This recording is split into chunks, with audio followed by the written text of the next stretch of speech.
વડોદરામાં પોલીસ કમિશનરે પત્રકાર પરિષદ યોજી છે। પત્રકાર પરિષદનું આયોજન કરવામાં આવ્યું છે। વડોદરાથી આ વિગતો અત્યારે પ્રકાશમાં આવી છે, જ્યાં પોલીસ કમિશનર દ્વારા પત્રકાર પરિષદ યોજાઈ। ઈદ અને ગણેશ વિસર્જનને લઈને પત્રકાર પરિષદ યોજવામાં આવી।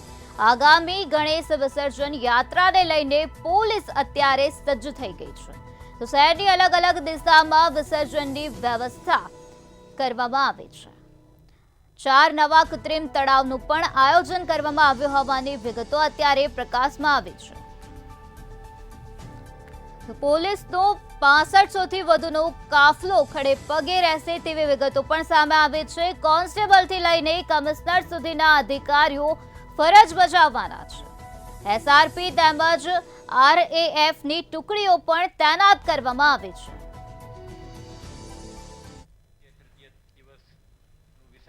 પણ પેરેલલી થઈ રહ્યું છે, તો 17મીએ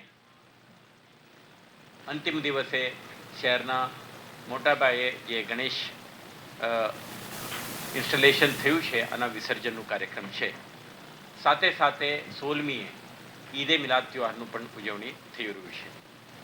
પ્રથમ આપ લોકો સમક્ષ હું ગણેશ વિસર્જન માટેના તૈયારીઓ અંગે વિસ્તૃત માહિતી આપવા માંગુ છું। શહેરમાં 1700થી વધારે ગણેશ આઇડલ્સ જે લાયસન્સ સાથે એટલે પરવાનગી સાથે ઇન્સ્ટોલ થયા છે। એમ તો હજારો ગણેશનું સ્થાપના થયું છે। છેલ્લા 4 અઠવાડિયામાં આપણા ગણેશ ત્યોહારનું ઉજવણી એક શાંતિપૂર્ણ માહોલમાં સંપન્ન થાય તે માટે પૂર્વ તૈયારીઓ આપણા કરી રહ્યા હતા। આના ભાગરૂપે આયોજકો સાથે મિટિંગનું આયોજન કરવામાં આવ્યું। જે જુદા જુદા વિસ્તારોમાંથી આવતા ગણેશ માટે આગમન યાત્રાઓ માટે પણ આપણા સુરક્ષા વ્યવસ્થા ગોઠવ્યા હતા અને આ તમે જાણો છો। પંડાલની સુરક્ષા અંગે આપણે ડિટેલ અરેન્જમેન્ટ પણ કરી છે। સાથે સાથે